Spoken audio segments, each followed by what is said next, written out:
बाहर तूफान अपनी चरम सीमा पर था। बिजली की कड़कड़ाहट ऐसी थी जैसे आसमान आज खुद अपनी बर्बादी पर चीख रहा हो।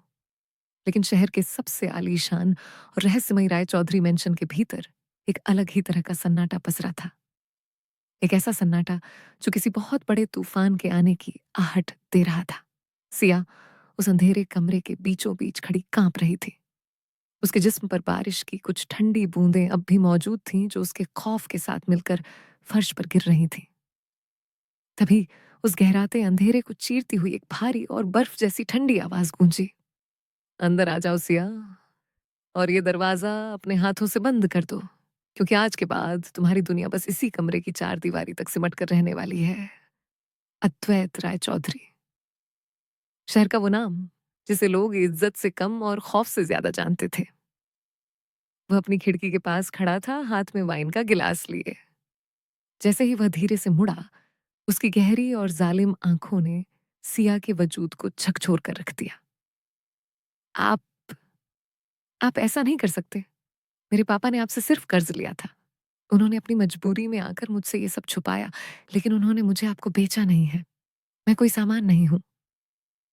तुम्हारे पापा एक जुआरी हैं सिया, और जुए की मेज पर जब दौलत खत्म हो जाती है तो लोग अक्सर अपनी सबसे कीमती चीज दांव पर लगा देते हैं। उन्होंने तुम्हें दांव पर लगाया, और बदकिस्मती देखो तुम्हारी कि वो बाजी में जीत गया। अब तुम मेरी मिल्कियत हो। अद्वैत धीरे धीरे सिया की तरफ बढ़ने लगा। उसके हर कदम की आवाज सिया के दिल की धड़कनों को चीर रही थी। वो डर के मारे पीछे हटने की कोशिश करती है, लेकिन पीछे पत्थर जैसी सख्त दीवार से जा टकराती है। अद्वैत ने अचानक अपना मजबूत हाथ दीवार पर टिकाया और सिया को अपने घेरे में ले लिया। आज से तुम मेरी हो। तुम्हारी ये सांसें, तुम्हारी धड़कनें, और यहां तक कि तुम्हारी ये नफरत भी, इस सब पर सिर्फ और सिर्फ मेरा हक है। तुम यहाँ मेरी पत्नी बनकर नहीं, बल्कि मेरी कैद में रहने वाली एक गुनहगार की बेटी बनकर आई हो। मैं आपसे नफरत करती हूँ अद्वैत। मैं मर जाऊंगी, मैं खुद को खत्म कर लूंगी, लेकिन आपकी गुलामी कभी नहीं करूंगी। आप एक पत्थर दिल इंसान हैं। मरने की इजाजत भी अब तुम्हें मुझसे लेनी होगी सिया, क्योंकि अब तुम्हारी जान भी मेरी अमानत है। अब ये बेफजूल के आंसू पोंछो और अपनी ये भीगी हुई हालत ठीक करो। कल सुबह से तुम्हारी नई जिंदगी का पहला दिन शुरू होगा। और याद रखना, इस राय चौधरी मेंशन से बाहर जाने का सिर्फ एक ही रास्ता है, और वो रास्ता श्मशान की राख से होकर गुजरता है। अद्वैत इतना कहकर झटके से कमरे से बाहर निकल गया। कुछ ही पलों में भारी दरवाजे पर ताला लगने की आवाज आई। सिया उसी वक्त फर्श पर ढह गई और फूट फूट कर रोने लगी। उसे नहीं पता था कि यह तो सिर्फ उस खौफनाक दास्तान की शुरुआत थी, जिसमें प्यार कम और इंतकाम की आग ज्यादा थी। रात की उस खौफनाक मुलाकात के बाद सिया की आंखों में नींद का एक कतरा भी नहीं था। कमरे की खिड़की से छनकर आती चांद की रोशनी उसे किसी ठंडी सलाख जैसी चुभ रही थी। सुबह के 5 बज रहे थे जब दरवाजे के ताले के खुलने की भारी आवाज गूंजी। सिया झटके से उठकर बैठ गई। उसे लगा अद्वैत वापस आया है, लेकिन सामने एक अधेड़ उम्र की औरत खड़ी थी जिसके चेहरे पर कोई भाव नहीं था। साहब, नीचे इंतजार कर रहे हैं। आपके पास तैयार होने के लिए सिर्फ 10 मिनट है। अगर 1 मिनट की भी देरी हुई तो इसका अंजाम आपके पिता को भुगतना होगा। सिया ने बिना कुछ कहे अलमारी से एक साधारण सा सफेद सूट निकाला। उसके हाथ कांप रहे थे, लेकिन आंखों में अब डर की जगह एक अजीब सी जिद थी। जब वह नीचे डाइनिंग हॉल में पहुंची तो नजारा देखकर उसके कदम ठिठक गए। एक लंबी मेज पर ढेरों पकवान सजे थे, और अद्वैत सफेद शर्ट के बटन खोलकर अखबार पढ़ रहा था। उसके चेहरे पर सुबह की धूप पड़ रही थी, जिससे वह किसी शैतान की तरह नहीं, बल्कि एक रईस शहजादे जैसा लग रहा था। पर सिया जानती थी कि इस चेहरे के पीछे एक दरिंदा छिपा है। बैठो। अद्वैत ने अखबार से नजरें हटाए बिना कहा। उसकी आवाज में वही पुराना अधिकार था। मुझे भूख नहीं है। मुझे बस ये जानना है कि मुझे यहाँ कब तक कैद रखा जाएगा। सिया ने मेज पर हाथ टिकाते हुए पूछा। अद्वैत ने धीरे से अपना अखबार तह किया और अपनी कुर्सी पीछे खिसकाई। वह खड़ा हुआ और मेज के चारों ओर घूमकर सिया के पीछे आकर रुक गया। उसने झुककर सिया के कंधों पर हाथ रखा, जिससे सिया के पूरे बदन में एक सिहरन दौड़ गई। कैद? नहीं सिया, तुम गलत समझ रही हो। तुम यहाँ मेरी मेहमान नहीं हो, तुम यहाँ मेरी जिम्मेदारी हो, और आज से तुम्हारा काम शुरू होता है। शहर में आज एक बहुत बड़ी बिजनेस पार्टी है। तुम वहां मेरे साथ चलोगी, मेरी मंगेतर बनकर। मंगेतर? कभी नहीं। मैं दुनिया के सामने झूठ नहीं बोलूंगी। सिया ने पलटकर उसकी आंखों में आंखें डालकर कहा। अद्वैत के चेहरे पर एक डरावनी मुस्कान उभरी। उसने सिया के चेहरे के पास लटकती एक लट को अपनी उंगली से पीछे किया। झूठ? सिया, इस दुनिया में सच वही है जो अद्वैत राय चौधरी कहता है। अगर तुमने वहां कोई भी तमाशा किया तो याद रखना, तुम्हारे पिता जिस जेल में कल जाने वाले थे, वहां से उनकी लाश भी बाहर नहीं आएगी। सिया का चेहरा सफेद पड़ गया। अद्वैत की धमकियां खोखली नहीं होती थी। उसने भारी मन से अपना सिर झुका लिया। बहुत अच्छे, तुम्हारी ये खामोशी मुझे पसंद आई। ऊपर जाओ, वहां तुम्हारे लिए एक काला जोड़ा रखा है। उसे पहनो और शाम तक तैयार रहो।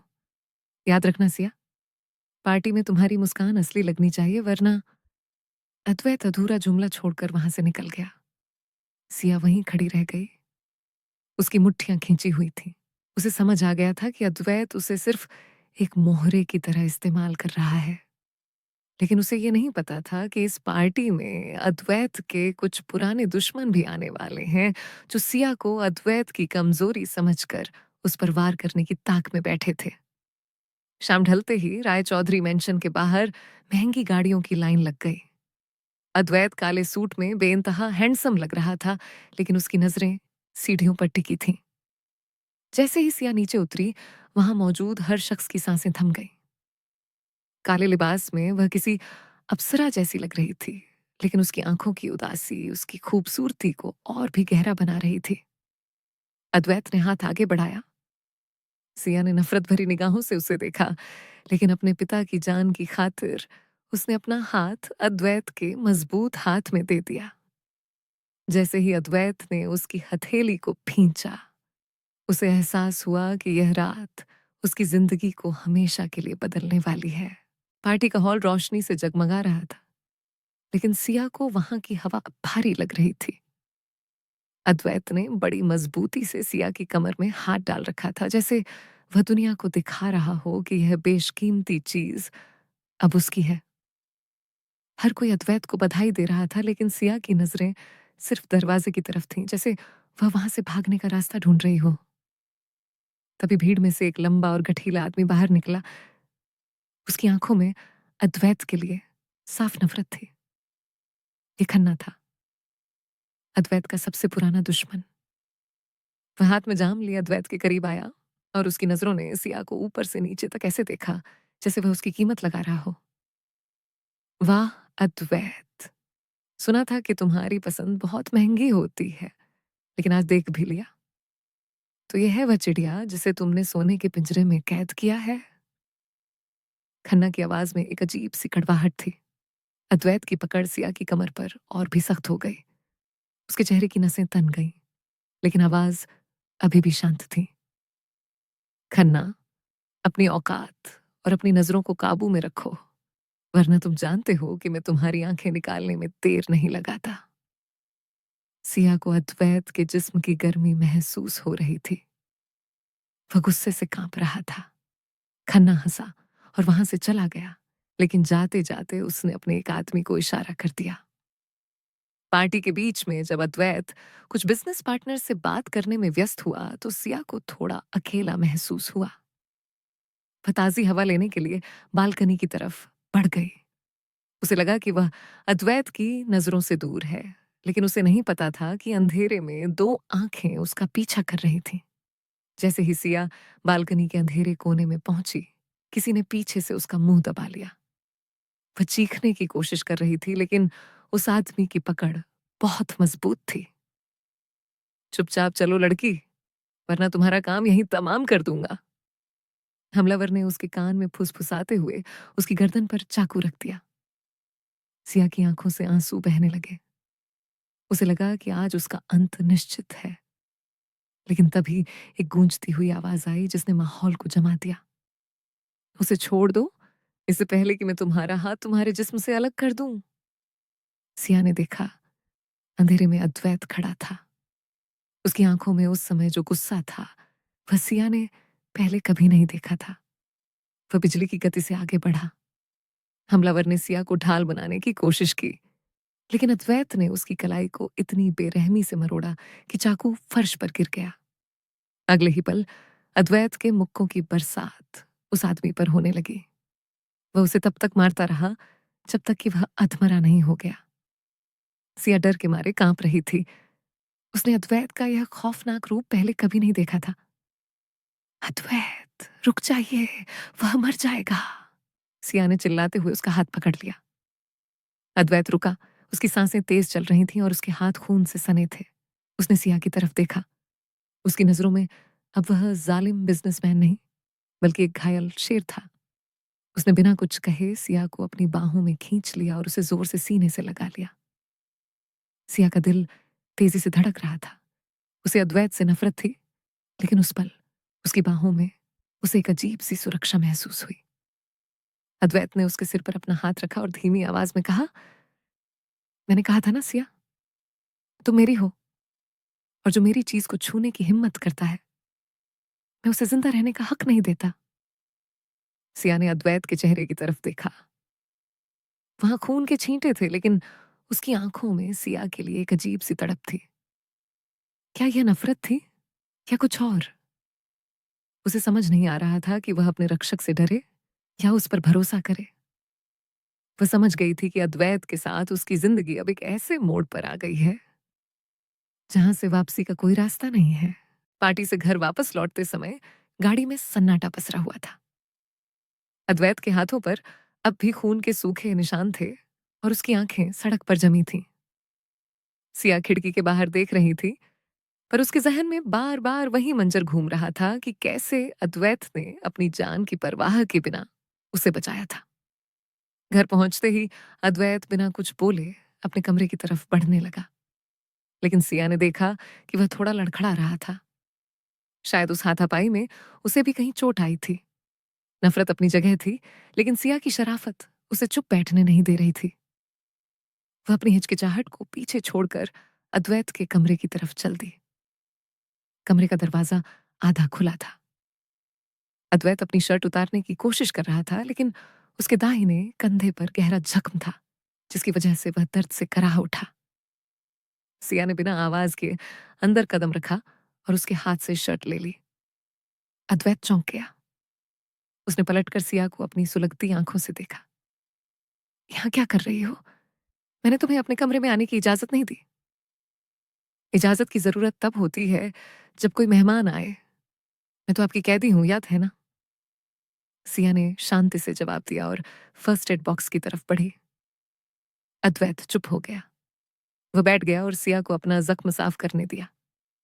जैसे ही सिया ने उसके कंधे पर रुई रखी, अद्वैत ने जोर से आंखें बंद कर ली। सिया ने देखा कि अद्वैत के शरीर पर सिर्फ आज का जख्म नहीं था, बल्कि कई पुराने निशानों के जाल थे। गोलियों के निशान, चाकुओं के घाव। ऐसा लग रहा था जैसे उसकी पूरी पीठ उसकी दर्दनाक गुजरी हुई जिंदगी की कहानी कह रही हो। ये सब कैसे हुआ? सिया के मुंह से अचानक निकल गया। अद्वैत ने एक ठंडी आह भरी। ये इस दुनिया का इनाम है सिया, जिसमें मैं रहता हूं। यहाँ हर दिन एक जंग है। जिसे तुम दौलत और ताकत समझती हो, वह असल में अपनों के खून और अपनों की बेवफाई से खरीदी गई है। उसकी आवाज में पहली बार वो कड़कपन नहीं था। सिया ने अद्वैत के चेहरे की तरफ देखा। उसकी आंखों में एक ऐसी तन्हाई थी जो किसी भी महल की रोशनी से दूर नहीं की जा सकती थी। उस पल सिया को एहसास हुआ कि अद्वैत सिर्फ एक जालिम नहीं है, वह खुद भी अपनी ही बनाई हुई दुनिया का एक शिकार है। जैसे ही पट्टी बांधकर सिया हटने लगी, अद्वैत ने उसका हाथ पकड़ लिया। तुमने मेरी मदद क्यों की? तुम तो मुझसे नफरत करती हो ना? सिया की धड़कनें तेज हो गईं। अद्वैत का हाथ गर्म था और उसकी पकड़ में एक अजीब सा खिंचाव था। नफरत अब भी है अद्वैत, लेकिन मैं आपकी तरह पत्थर दिल नहीं हूं। आपने आज मेरी जान बचाई, ये उसका छोटा सा शुक्रिया है। अद्वैत उसे देखता रहा, जैसे वह उसके चेहरे में कोई सच ढूंढने की कोशिश कर रहा हो। उसने धीरे से अपना हाथ सिया के गाल पर फेरा। सिया का पूरा बदन कांप उठा। यह स्पर्श वैसा नहीं था जैसा कल रात था। इसमें कोई जबरदस्ती नहीं थी, बस एक अनकहा एहसास था। जाओ यहां से, सो जाओ, अद्वैत ने अपनी आवाज को फिर से सख्त करते हुए कहा, लेकिन उसकी आंखों ने कुछ और ही कह दिया था। सिया कमरे से बाहर निकली, लेकिन उसके दिल का बोझ कम होने के बजाय और बढ़ गया था। रात के अंधेरे में जब वह गलियारे से गुजर रही थी, उसने अद्वैत के पिता की बंद पड़ी लाइब्रेरी से किसी के फुसफुसाने की आवाज सुनी। उसने धीरे से दरवाजा खोलकर झांका। वहां अद्वैत का छोटा भाई विक्रम किसी से फोन पर बात कर रहा था।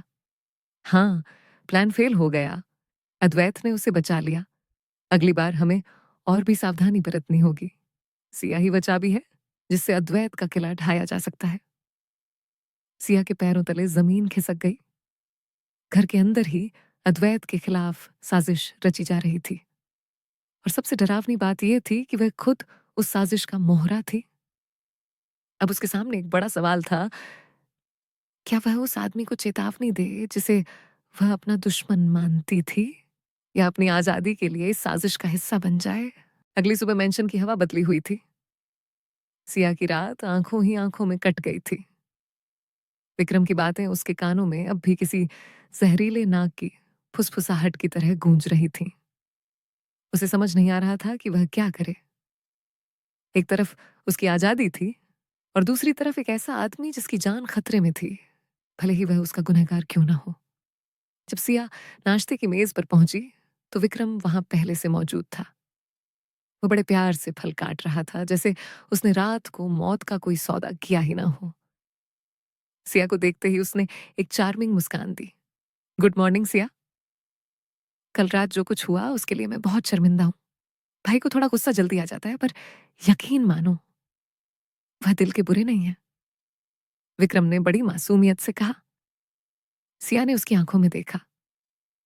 उन आंखों में गहराई नहीं, बल्कि एक शातिर चालाकी थी। दिल का बुरा होना और जानलेवा होना, दोनों में बहुत फर्क होता है विक्रम, सिया ने संभल कर जवाब दिया। तभी अद्वैत वहां आया। उसने काले रंग का टर्टलनेक स्वेटर पहना था जिससे उसका पट्टी वाला कंधा ढका हुआ था। उसकी नजरें सीधे सिया पर टिक गई। कल रात का वह छोटा सा लम्हा उन दोनों के बीच एक अनकही दीवार खड़ी कर चुका था।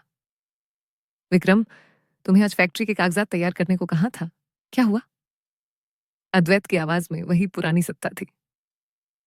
बस भाई, आधे हो गए हैं, शाम तक आपके हाथ में होंगे, विक्रम ने सिर झुकाकर कहा, लेकिन उसकी मुट्ठियां मेज के नीचे भींच गई थी। नाश्ते के बाद अद्वैत अपने ऑफिस जाने के लिए निकला। सिया उसे जाते हुए देख रही थी। उसे लगा कि अगर उसने आज कुछ नहीं कहा तो शायद अद्वैत कभी वापस ना आए। वो भागकर गैरेज की तरफ गई जहां अद्वैत अपनी गाड़ी में बैठने ही वाला था। अद्वैत, रुकिए! सिया की आवाज सुनकर अद्वैत ठिठक गया। उसने हैरानी से पीछे मुड़कर देखा।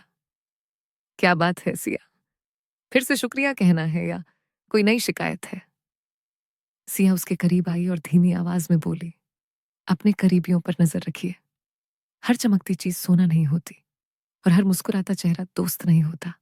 आज आप जहां भी जा रहे हैं, सावधानी से जाइएगा। अद्वैत की आंखों में एक चमक आई। उसने सिया के चेहरे को गौर से देखा।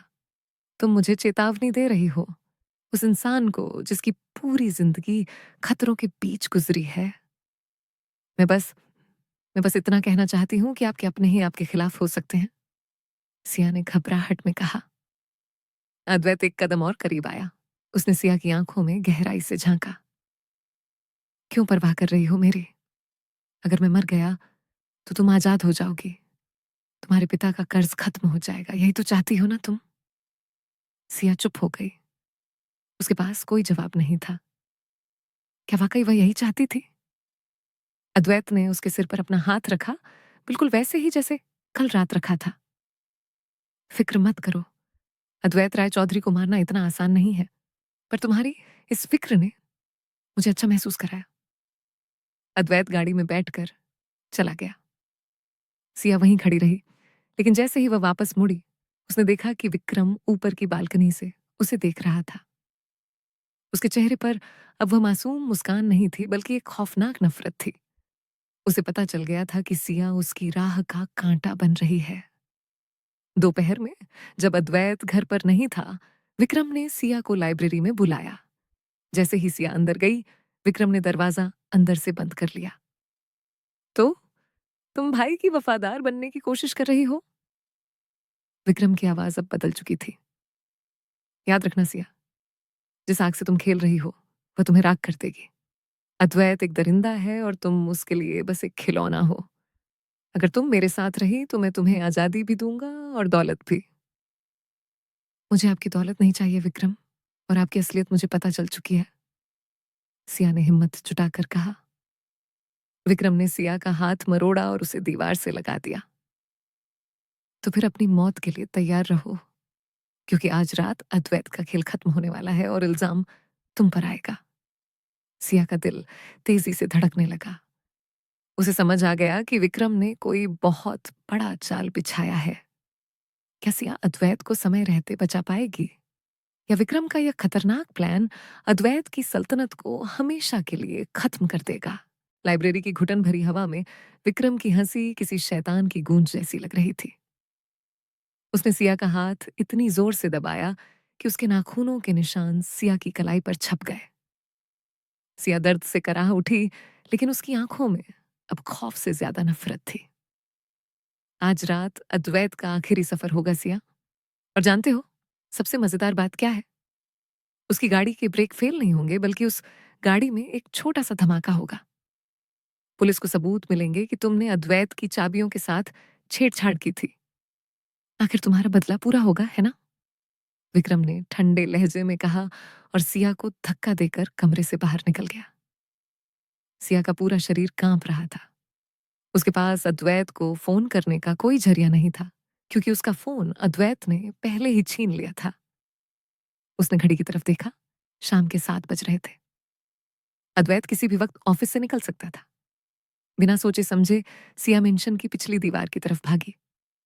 उसे पता था कि वहां सुरक्षा थोड़ी कम रहती है। उसने अपनी जान की परवाह किए बिना कंटीली बाट को पार किया। उसके हाथ पैर छिल गए, खून बहने लगा, लेकिन उसका दिमाग सिर्फ अद्वैत की गाड़ी पर टिका था। वह सड़क पर आई और पागलों की तरह भागने लगी। किस्मत से उसे एक ऑटो मिल गया। जल्दी चलिए, रायचौधरी कॉर्पोरेट ऑफिस, जितना तेज हो सके। जब वह ऑफिस पहुंची तो उसने देखा अद्वैत अपनी काली एसयूवी की तरफ बढ़ रहा था। वह बिल्कुल शांत था। उसे अंदाजा भी नहीं था कि उसकी गाड़ी मौत का जाल बन चुकी है। अद्वैत, रुकिए, रुक जाइए, सिया पागलों की तरह चिल्लाई। अद्वैत ने मुड़कर देखा। उसका चेहरा हैरानी से भर गया जब उसने सिया की हालत देखी। फटे हुए कपड़े, बिखरे बाल और हाथों से बहता खून। वह दौड़कर उसके पास आया और उसे कंधों से पकड़ लिया। सिया, तुम यहाँ क्या कर रही हो? और ये खून, तुम्हें हुआ क्या है? गाड़ी गाड़ी में मत बैठिए, विक्रम ने, उसने कुछ किया है, बम है उसमें। सिया की सांसें फूल रही थीं और वह अद्वैत के सीने से लगकर फूट फूट कर रो पड़ी। अद्वैत की आंखें ठंडी पड़ गईं। उसने अपने बॉडीगार्ड्स को इशारा किया। एक एक्सपर्ट ने जब गाड़ी की जांच की तो अद्वैत की सीट के ठीक नीचे एक रिमोट कंट्रोल डिवाइस मिला। अद्वैत के चेहरे पर कोई भाव नहीं था, लेकिन उसके हाथ की मुट्ठियां इतनी जोर से खींची कि उसकी हड्डियों के चटकने की आवाज आई। वह सिया की तरफ मुड़ा। उसने अपनी महंगी जैकेट उतारी और सिया के कंधों पर डाल दी। तुमने अपनी जान जोखिम में डालकर मुझे क्यों बचाया सिया? मैं तो तुम्हारा दुश्मन हूं। सिया ने उसकी आंखों में देखा। क्योंकि मैं एक कातिल की बेटी हो सकती हूँ अद्वैत, पर खुद कातिल नहीं बन सकती। और और मैं आपको खोना नहीं चाहती थी।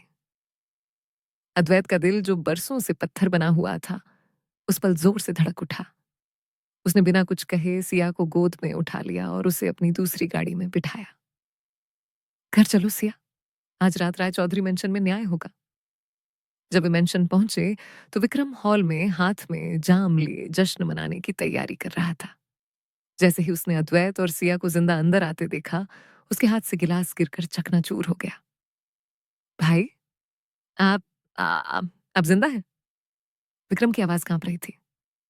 अद्वैत धीरे-धीरे उसकी तरफ बढ़ा। हॉल की रोशनी अचानक मद्धम हो गई। अद्वैत ने जेब से वो डिवाइस निकाला और मेज पर पटक दिया। तुझे लगा था कि अद्वैत राय चौधरी इतना कमजोर है कि अपने ही घर के सांप को नहीं पहचान पाएगा? भाई, मेरी बात सुनिए। ये लड़की झूठ बोल रही है। इसने मुझे फंसाने की कोशिश की है। विक्रम चिल्लाया। अद्वैत ने एक जोरदार तमाचा विक्रम के मुंह पर जड़ा। विक्रम फर्श पर जा गिरा। मैंने तुझे भाई माना, अपनी सल्तनत का हिस्सा बनाया, पर तूने मेरी जान का सौदा किया। और उससे भी बड़ी गलती, तूने सिया को चोट पहुंचाई। अद्वैत ने अपने गार्ड्स को इशारा किया। इसे तहखाने में ले जाओ। इसे वही सजा मिलेगी जो गद्दारों को मिलती है। और कल सूरज ढलने से पहले ये शहर छोड़ देना चाहिए, वरना इसकी लाश भी किसी को नहीं मिलेगी। विक्रम को घसीटते हुए बाहर ले जाया गया। मेंशन में फिर से सन्नाटा छा गया। अद्वैत सिया के पास आया। वह सोफे पर बैठी अपने जख्मों को देख रही थी। अद्वैत उसके सामने घुटनों के बल बैठ गया। उसने सिया का छिल्ला हुआ हाथ अपने हाथ में लिया। आज तुमने मुझे नया जीवन दिया है सिया। आज से तुम इस घर की कैदी नहीं हो, तुम आजाद हो। तुम जहां जाना चाहो जा सकती हो। तुम्हारे पिता का सारा कर्ज माफ है। सिया ने अद्वैत की आंखों में देखा। उसने यही तो चाहा था, आजादी। पर आज जब आजादी उसके सामने थी, तो उसके पैर वहां से हिलने को तैयार नहीं थे। क्या वाकई वह अद्वैत को इस अंधेरी दुनिया में अकेला छोड़कर जा पाएगी?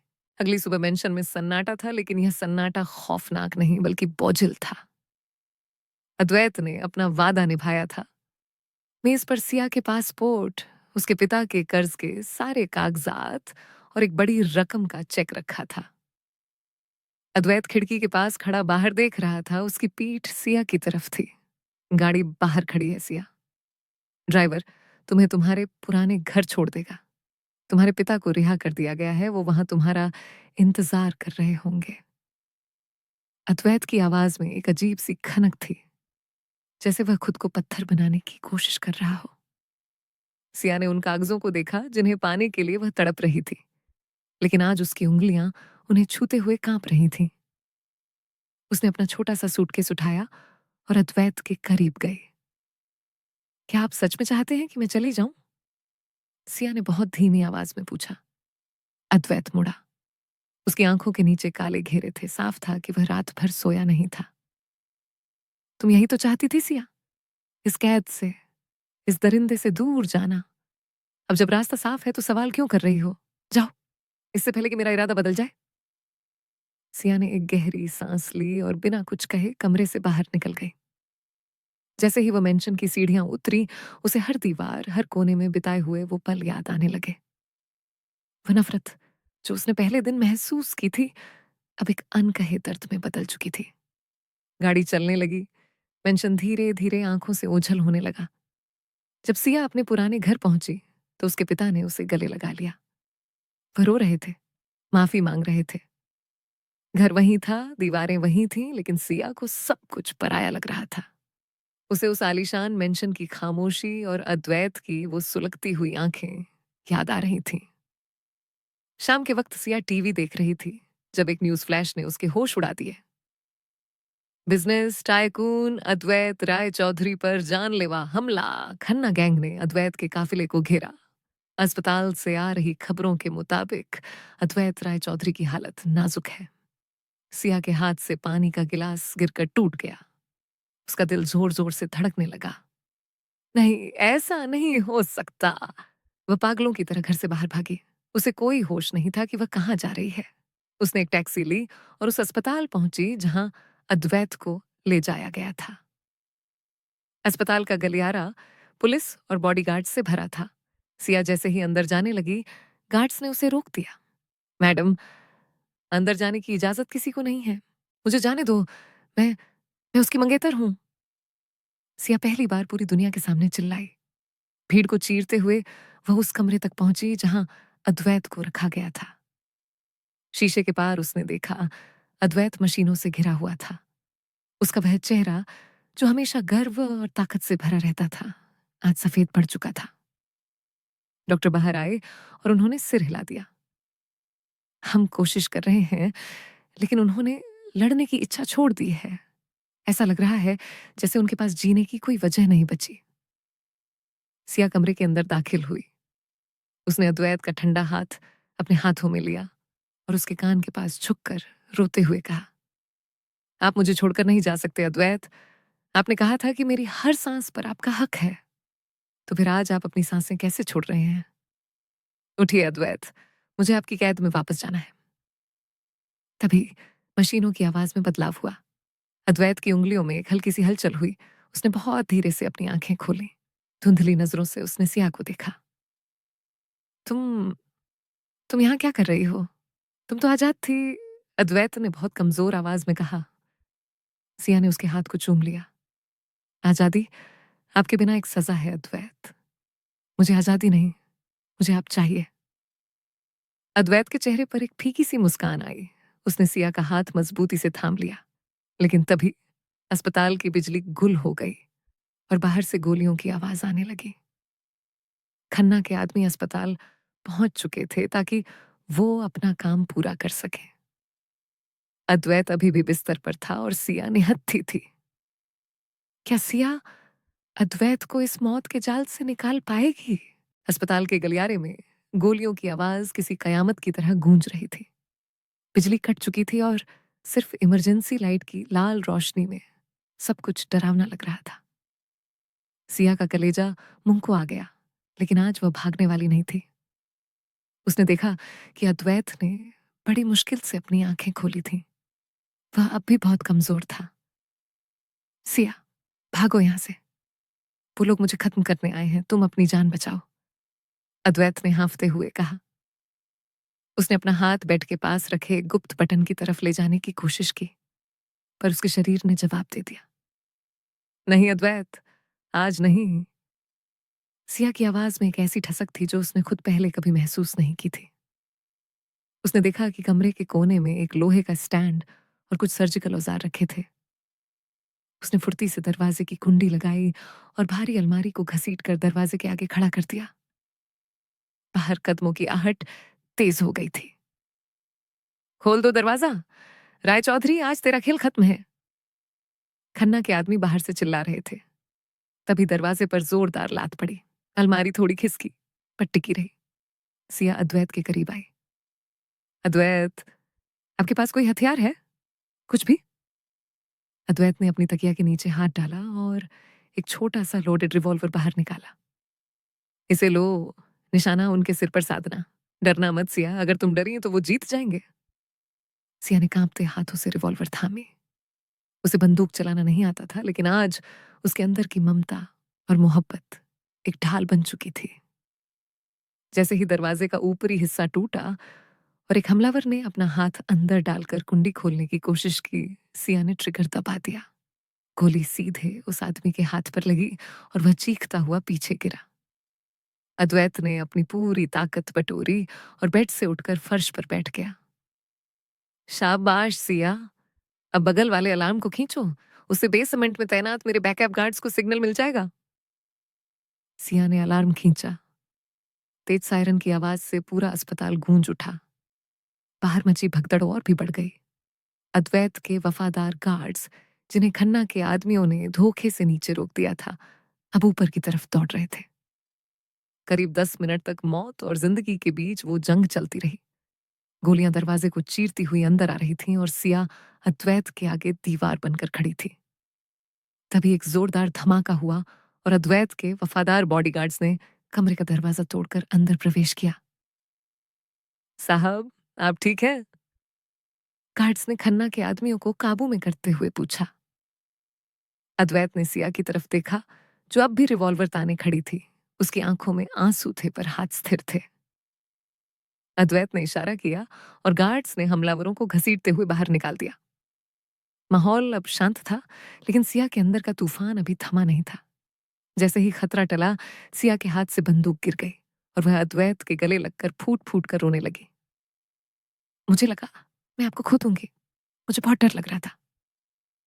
अद्वैत ने अपने खून से सने हाथ से सिया के बाल सहलाए।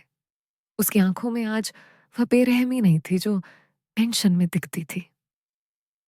तुमने आज साबित कर दिया सिया कि तुम सिर्फ मेरी कमजोरी नहीं, मेरी सबसे बड़ी ताकत हो। जो लड़की मौत से भिड़ गई, उसे मैं अब खुद से दूर कैसे कर सकता हूं? अद्वैत को सुरक्षित दूसरे वार्ड में शिफ्ट किया गया। अगली सुबह जब सूरज निकला, तो अद्वैत काफी बेहतर था। उसने सिया को अपने पास बुलाया और उसका हाथ अपने हाथ में लिया।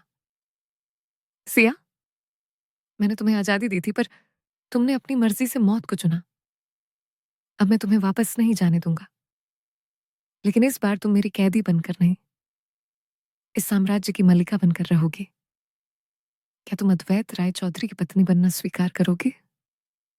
सिया की आंखों में चमक आ गई। उसने अद्वैत के माथे को चूमा और कहा, शर्त एक ही है, अब से हमारे बीच कोई राज नहीं होगा। अद्वैत मुस्कुराया, लेकिन उस मुस्कान के पीछे एक गहरा राज अब भी छिपा था। उसे पता था कि खन्ना तो सिर्फ एक मोहरा था। असली दुश्मन तो कोई और है, जो अद्वैत के बहुत करीब था, शायद उसके अपने खून से भी करीब। अस्पताल की उस खौफनाक रात के बाद राय चौधरी मेंशन का माहौल पूरी तरह बदल चुका था। अद्वैत अब घर वापस आ गया था और पूरे मेंशन को किसी किले की तरह सुरक्षित कर दिया गया था। लेकिन इस बार मेंशन की दीवारों में डर नहीं, बल्कि फूलों की महक और शादी की तैयारियों का शोर था। अद्वैत अपने स्टडी रूम में बैठा कुछ फाइलों को देख रहा था, तभी सिया अंदर आई। उसने नीले रंग की सादी पहनी थी और उसके चेहरे पर अब एक नई चमक थी। उसने अद्वैत के लिए कॉफी की प्याली मेज पर रखी। डॉक्टर ने कहा है कि आपको ज्यादा काम नहीं करना चाहिए।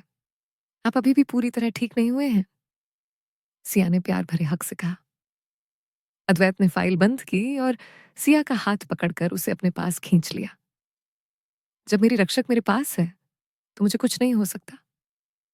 पर सिया, क्या तुम सच में इस जिंदगी के लिए तैयार हो? मेरी दुनिया खतरों से भरी है।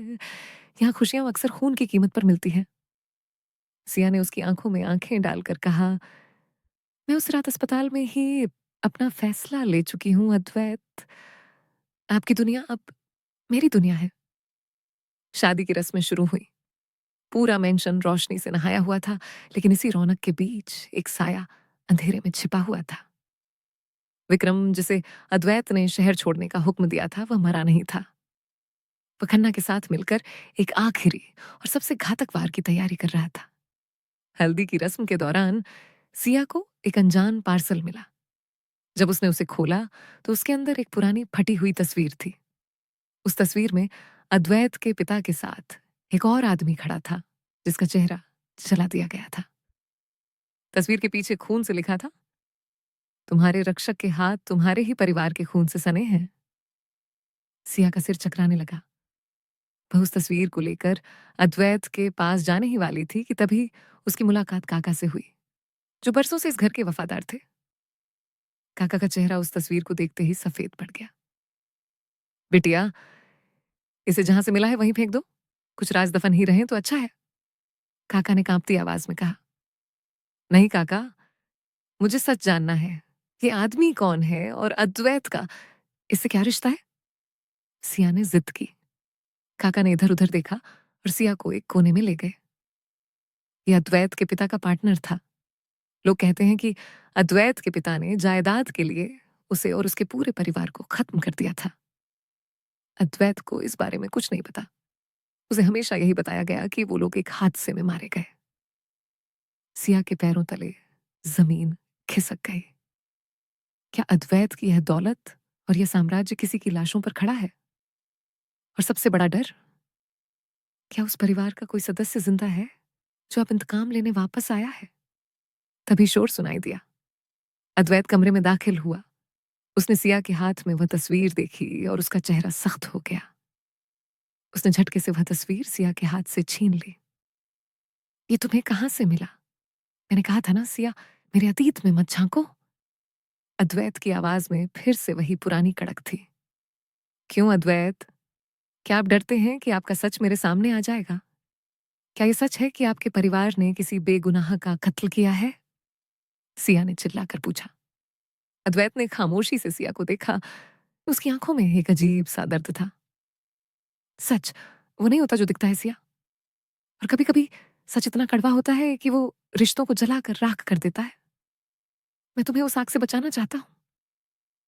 अद्वैत वहां से चला गया, लेकिन सिया का शक अब यकीन में बदल रहा था। उसी रात जब मेंशन के सब लोग सो रहे थे, सिया को लाइब्रेरी से कुछ गिरने की आवाज आई। वह वहां पहुंची तो उसने देखा कि अद्वैत एक गुप्त तिजोरी खोलकर कुछ कागजात चला रहा था। सिया को समझ आ गया कि अद्वैत कुछ बहुत बड़ा छुपा रहा है। क्या अद्वैत खुद उस कत्ल का गवाह था, या फिर वह उस जले हुए चेहरे वाले आदमी का बेटा है जो अब राय चौधरी बनकर जी रहा है? कहानी में एक नया मोड़ आ गया था। प्यार और शादी के बीच अब एक खूनी अतीत खड़ा था। क्या सिया इस राज का पर्दाफाश करेगी, या अद्वैत के प्यार में अंधे होकर इस सच को दफन कर देगी? शादी का दिन आ पहुंचा था। राय चौधरी मेंशन को दुल्हन की तरह सजाया गया था, लेकिन सिया के मन में सजी खुशियों की जगह अब सवालों के कांटों ने ले ली थी। लाल जोड़े में सजी सिया आईने में खुद को देख रही थी, पर उसे अपनी परछाई में एक अजनबी नजर आ रहा था। क्या वह वाकई एक ऐसे इंसान से शादी करने जा रही थी जिसका अतीत खून से रंगा था? तभी अद्वैत कमरे में दाखिल हुआ। वह सुनहरे शेरवानी में किसी राजा जैसा लग रहा था। उसने सिया के गले में एक बेशकीमती हीरो का हार पहनाया। आज तुम दुनिया की सबसे खूबसूरत दुल्हन लग रही हो सिया। बस एक बार मुस्कुरा दो, ताकि मुझे यकीन हो जाए कि तुम इस शादी से खुश हो। अद्वैत ने उसके कानों में धीरे से कहा। सिया ने फीकी मुस्कान दी, पर उसकी नजरें अद्वैत की उन आंखों में सच तलाश रही थीं। अद्वैत, क्या शादी के बाद हम उन सब बातों को भूल पाएंगे जो पिछले कुछ दिनों में हुई हैं? अद्वैत की आंखों में एक पल के लिए खामोशी छाई। अतीत को बदला नहीं जा सकता सिया, पर भविष्य हमारे हाथ में है। चलो, मंडप में सब इंतजार कर रहे हैं। जैसे ही दोनों मंडप की तरफ बढ़े, मेंशन के गेट पर एक तेज धमाका हुआ। मेहमानों में भगदड़ मच गई। अद्वैत ने तुरंत सिया को अपनी बाहों के घेरे में ले लिया और अपने गार्ड्स को पोजीशन लेने का इशारा किया। धुएं के गुबार के बीच से एक शख्स बाहर निकला। वह विक्रम था, लेकिन उसका आधा चेहरा जल चुका था, बिल्कुल उस तस्वीर की तरह जो सिया को मिली थी। अद्वैत, आज तेरी खुशियों का अंत मेरे हाथों होगा। विक्रम पागलों की तरह हंस रहा था। उसके साथ खन्ना और उसके दर्जनों हथियारबंद आदमी थे। अद्वैत ने सिया को काका के हवाले किया। इन्हें अंदर ले जाइए, अद्वैत चिल्लाया, और उसने अपनी कमर से बंदूक निकाल ली। रुको अद्वैत, विक्रम चिल्लाया। आज गोली चलने से पहले इस लड़की को सच तो जान लेने दो। सिया, जिसे तुम अपना शौहर मान रही हो, उसके पिता ने मेरे पिता को सिर्फ इसलिए मार दिया क्योंकि वो ईमानदारी की बात करते थे। और अद्वैत, अद्वैत उस रात वहीं मौजूद था। इसने अपनी आंखों से अपने बाप को गोलियां चलाते देखा था, पर इसने चुप्पी साधी रखी। सिया का दिल बैठ गया। उसने अद्वैत की तरफ देखा। अद्वैत की आंखें झुकी हुई थीं। वह चुप था, और उसकी यह खामोशी सिया के लिए सबसे बड़ा जख्म बन गई। सच है ये अद्वैत? सिया की आवाज कांप रही थी। अद्वैत ने गहरी सांस ली और विक्रम की तरफ देखते हुए कहा, हाँ, ये सच है कि मेरे पिता ने गुनाह किया था, पर यह भी सच है विक्रम कि उस रात मैंने ही तुम्हें आग से बाहर निकाला था। मैंने अपने पिता के खिलाफ जाकर तुम्हारी जान बचाई थी। मैंने तुम्हें भाई का नाम दिया, अपनी जायदाद दी, ताकि मैं अपने पिता के पापों का प्रायश्चित कर सकूं, पर तुम्हारी नफरत ने तुम्हें अंधा कर दिया। विक्रम एक पल के लिए ठिठका, पर फिर वह और जोर से चिल्लाया, झूठ! तुम सिर्फ अपनी खाल बचा रहे हो। उसने ट्रिगर दबा दिया। गोली चली, लेकिन अद्वैत को लगने के बजाय वह खन्ना के हाथ में लगी, जो अद्वैत पर पीछे से वार करने वाला था। अद्वैत के वफादार गार्ड्स ने चारों तरफ से हमला बोल दिया। मंडप अब एक जंग का मैदान बन चुका था। गोलियों की गूंज के बीच अद्वैत और विक्रम आपस में भिड़ गए। अद्वैत ने विक्रम को जमीन पर पटक दिया, पर उसने गोली नहीं चलाई। मैं तुम्हें नहीं मारूंगा विक्रम। मैंने तुम्हें भाई माना था, और आज भी मैं अपना वादा नहीं तोड़ूंगा। लेकिन आज से तुम्हारा और मेरा रिश्ता हमेशा के लिए खत्म। अद्वैत ने पुलिस को इशारा किया, जो पहले से ही बाहर तैनात थी। विक्रम और खन्ना को गिरफ्तार कर लिया गया। जब शोर थमा तो मंडप उजाड़ हो चुका था। अद्वैत थका हुआ सिया के पास आया। उसके कपड़े खून से सने थे। अब तुम सब जानती हो सिया, मैं एक ऐसे पिता का बेटा हूं जिसने अपनों का खून बहाया। अब फैसला तुम्हारा है। क्या तुम अब भी अद्वैत राय चौधरी की परछाई बनकर रहना चाहती हो? सिया ने बिखरे हुए फूलों और बुझती हुई वेदी की आग को देखा। उसने अद्वैत का हाथ थामा और उसे अपनी आंखों के सामने ले आई। आपके पिता ने जो किया, उसके गुनहगार आप नहीं हैं। आपने एक दुश्मन के बेटे को भाई बनाकर पालना चुना। यही आपकी असलियत है। मैं आपके अतीत से नहीं, आपसे प्यार करती हूं। अद्वैत ने सिया को गले लगा लिया। पंडित जी ने टूटे हुए मंडप में ही मंत्र पढ़े। उस रात नफरत की आग बुझ गई और एक ऐसी मोहब्बत की शुरुआत हुई जो सच की बुनियाद पर टिकी थी। अद्वैत और सिया ने एक दूसरे का हाथ थामकर मेंशन की दहलीज पार की, एक नई और साफ जिंदगी की शुरुआत करने के लिए। वक्त की धूल ने पुराने जख्मों को भर दिया था। राय चौधरी मेंशन, जो कभी साजिशों और अंधेरे का अड्डा हुआ करता था, आज खिलखिलाहटों से गूंज रहा था। नफरत की वो दीवारें ढह चुकी थीं और उनकी जगह अब एक रूहानी मोहब्बत ने ले ली थी। मेंशन के बड़े से बगीचे में, जहां कभी अद्वैत हाथ में शराब का गिलास लिए अपनी तन्हाई से बातें करता था, आज वहां दो छोटे बच्चे दौड़ रहे थे। अद्वैत का बेटा आरव, जिसकी आंखें बिल्कुल अपने पिता जैसी गहरी और पुरअसर थीं, और छोटी जोया, जिसकी मासूम मुस्कान हर किसी को सिया की याद दिलाती थी। अद्वैत अपनी बालकनी में खड़ा ये सब देख रहा था। उसके चेहरे पर अब वो पुरानी जालिम मुस्कान नहीं, बल्कि एक गहरा सुकून था। तभी पीछे से सिया आई और उसने अद्वैत के कंधों पर अपना सिर रख दिया। क्या सोच रहे हैं आप? आज भी वही पुरानी बातें याद आ रही हैं क्या? सोच रहा हूं सिया, कि अगर उस रात तुमने वो दरवाजा बंद न किया होता और मेरे जख्मों पर अपनी ममता का मरहम न लगाया होता, तो आज अद्वैत राय चौधरी कहाँ होता? शायद किसी अंधेरी कोठरी में अपनी ही नफरत की आग में जलकर राख हो गया होता। और मैं भी शायद आजादी की तलाश में पूरी उम्र भटक रही होती। पर मुझे तब नहीं पता था कि असली आजादी किसी से दूर भागने में नहीं, बल्कि किसी का होकर पूरी वफा से जीने में है। अद्वैत ने सिया का हाथ थाम लिया। उसकी हथेलियों पर अब जुर्म के निशान नहीं, बल्कि वफा की गहरी लकीरें थीं। उसने अपनी जेब से एक छोटी सी सुनहरी चाबी निकाली और बड़े प्यार से सिया की हथेली पर रख दी। ये उस नए स्कूल और अनाथालय की चाबियां हैं जो हमने उन मासूम बच्चों के लिए बनाया है, जिनके परिवारों को इस शहर के अपराधों ने छीन लिया। मेरे पिता ने जो अंधेरा फैलाया था सिया, मैं अब उसे और आगे नहीं बढ़ने दूंगा। मैं चाहता हूं कि मेरे बच्चे उस काले अतीत को मिटाकर चारों तरफ रोशनी फैलाएं। सूरज ढल रहा था और उसकी सुनहरी किरणें पूरे मेंशन को किसी दुल्हन की तरह नहला रही थीं। अद्वैत और सिया नीचे आए और अपने बच्चों को अपनी बाहों में भर लिया। वो राय चौधरी नाम, जिससे कभी पूरा शहर खौफ से कांपता था, आज वही नाम उम्मीद और मदद का दूसरा नाम बन चुका था। इंतकाम का वो कड़वा सफर अब हमेशा के लिए खत्म हो चुका था और एक अमर प्रेम कहानी मुकम्मल हो गई थी। क्योंकि जहां सच की रोशनी होती है, वहां अंधेरे की कोई जगह नहीं बचती। इश्क अगर इंतकाम से शुरू हो तो सिर्फ दर्द देता है, लेकिन अगर वही इश्क इबादत बन जाए तो पूरी कायनात को बदल कर रख देता है। अगर आपको यह कहानी पसंद आई है तो वीडियो को लाइक करें और अपने दोस्तों के साथ शेयर करना ना भूलें। और ऐसी ही और भी रोमांचक, रोमांटिक और दिल छू लेने वाली हिंदी कहानियों के लिए हमारे चैनल दिल से दिल तक को सब्सक्राइब करें और बेल आइकन जरूर दबाएं। जुड़े रहिए हमारे साथ दिल से दिल तक पर, क्योंकि अगली कहानी इससे भी ज्यादा गहरी और अनकही होगी। तब तक के लिए अपना ख्याल रखें और प्यार बांटते रहें।